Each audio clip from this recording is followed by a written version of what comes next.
What's up, Bears fans? Coming up next, we are going to get into kind of the final OTA news and notes. There's one more practice tomorrow, but this was the final media availability, so I'll give my thoughts on that. But before we get there, we are 68 subscribers away from our next milestone of 124,000. I wanted to get there by the end of OTAs, which is tomorrow. So can that happen? If you are a Bears fan and you love this team and want free and daily videos, hit that subscribe button if you haven't already.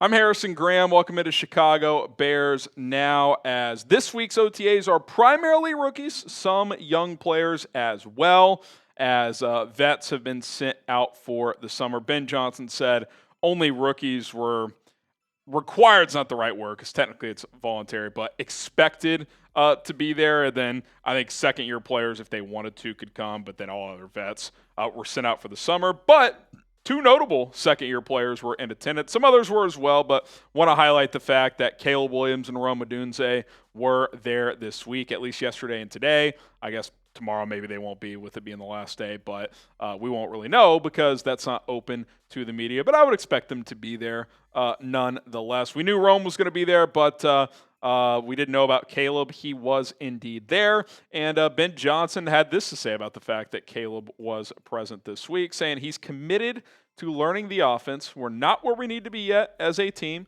He understands that every chance he gets to get full speed reps, he wants them. And I do kind of wonder sometimes, especially in a situation like this, like first-time head coach, new head coach for Caleb. Caleb's second year in the NFL, still trying to kind of navigate his way into being a professional. Like, was this a little test by Ben Johnson? Not even just specifically for Caleb, but maybe some other second-year guys too. Like, hey, yeah, next week, really, rookies, we'll see you there. Second-year guys, if you want to come, cool. If not, no worries. I wonder if it's kind of one of those tests of like, yeah, it's not required, but in the back of his mind, he's like, Caleb better fucking be here. I don't know. I don't know that to be the case, but I do kind of wonder, and obviously he showed up, so if it was a test, consider that test passed. And I would say that has been the theme of the offseason, is that Caleb's not skipping an opportunity to be in the building and to be working out, to be studying film, to be running through play, taking mental reps late at night. We heard those reports. Declan Doyle was talking about that. So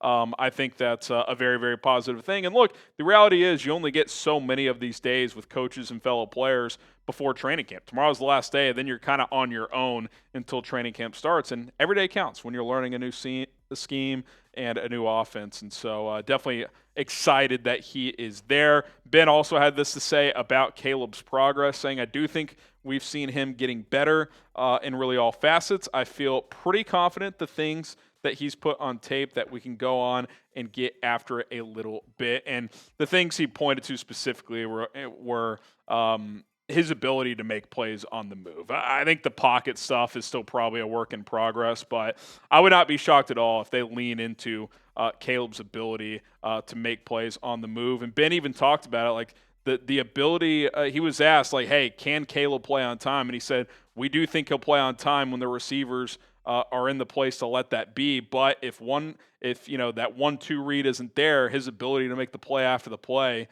is going to be there. So I think they're going to lean into that. I think Caleb is determined to improve this year. I think last year was, humbling in some ways, frustrating in a lot of ways, unfortunate in other ways with just the coaching disaster that it was. But despite all that, got through it, still put some good things out there. But now it's about, establishing yourself as a franchise quarterback in this league. Like, I think that's what this year is about more than anything else, that Caleb Williams is the guy moving forward. That's what this team needs to feel good about, and obviously winning some games along the way.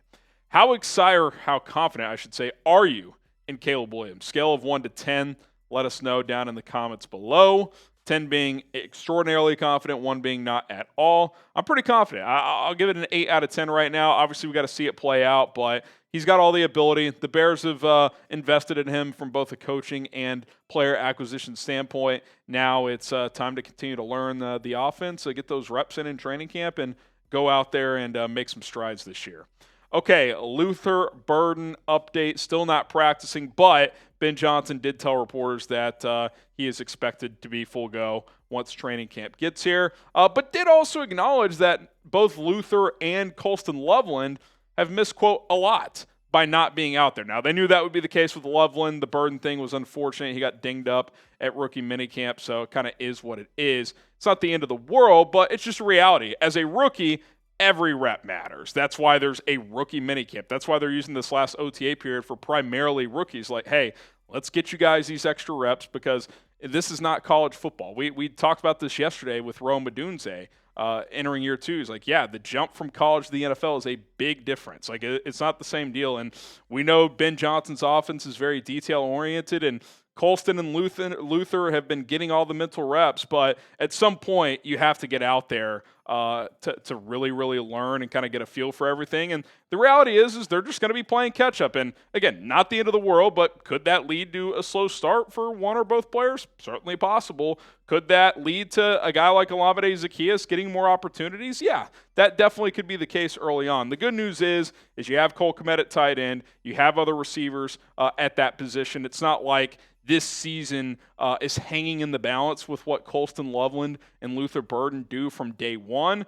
But at the same time, these are 2 top 40 picks. You're expecting them to contribute right away this season, even if not in a major way to start the year. So obviously it will be a big storyline to monitor once camp gets here. More on Colston Loveland here in just a second as he talked to the media today. But first, get your Caleb Williams jerseys. They're only $100, limited time only. Chatsports.com/Caleb jersey. Link is in the comments and in the description. Get this jersey today for just $100. You are not going to want to miss out on that deal.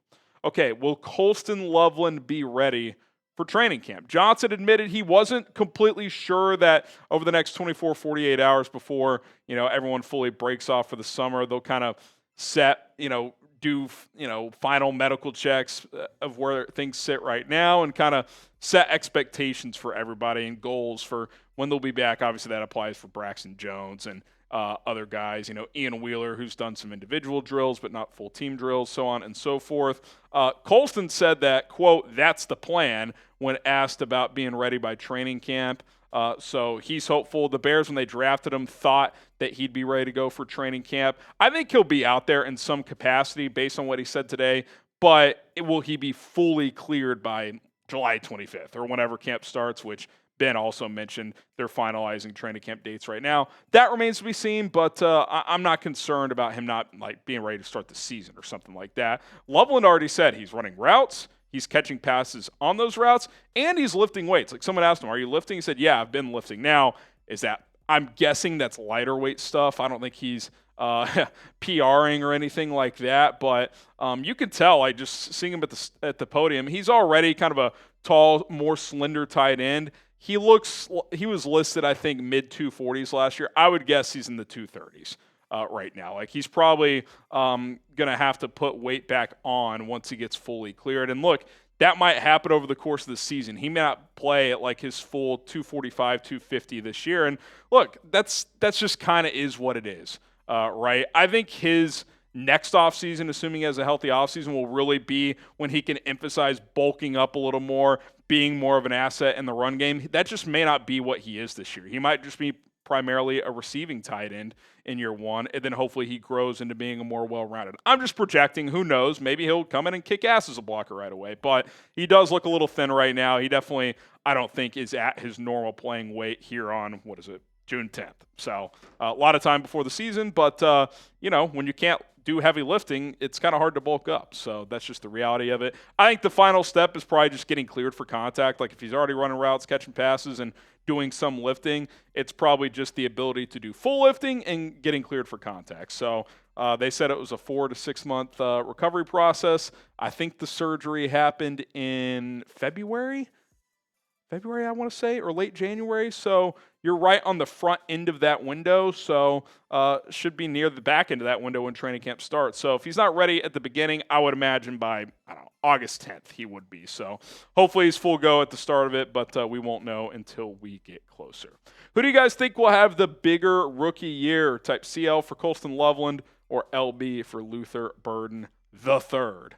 Okay, Ruben Hippolyte, just a guy that, hashtag Hippo Hive. You guys heard it here first. I don't think anybody else had that. But I'll tell you this, I didn't have that hat, but I won it. I don't know if you guys can tell. It's a bear, and it says defense in the corner. And I was like, is this team-issued gear? But then he talked about it. I was like, no, it's this company called The Farm. I got a bunch of different hats, different animals on them. He said he bought this one 3 weeks before the draft, and then he got drafted by the Bears. So that's pretty dope. I may have to get one of those bad boys because that's a good-looking hat. But he's a very calming presence. Like, I think the Bears may have found something with this kid. Sounds like he's had a good month or so here with the OTAs and minicamp. He's competing for that third linebacker spot. The athletic traits are there, so definitely excited about what he can bring to the table. All right, guys, that's going to do it for this edition of Chicago Bears Now. Thanks for hanging with us here on a Tuesday. We will be back tomorrow. We might do a video just kind of monitoring all these minicamp holdout situations with Trey Hendrickson, TJ Watt, so on and so forth, James Cook. Could the Bears make a big splash? Oh, I should mention this as well before we sign off. Right as we were starting to film, J.K. Dobbins has inked a deal with the Broncos. 1 year, $2.75 guaranteed, up to $5.25 million. So pretty similar to the Nick Chubb deal. So again, just to reemphasize what we said in our video earlier today, if the Bears are going to make a move for running back, I believe it's going to be via the trade market. So certainly something to monitor over the next couple of months. My name is Harrison Graham. We'll see you guys soon. Hit that subscribe button and bear down.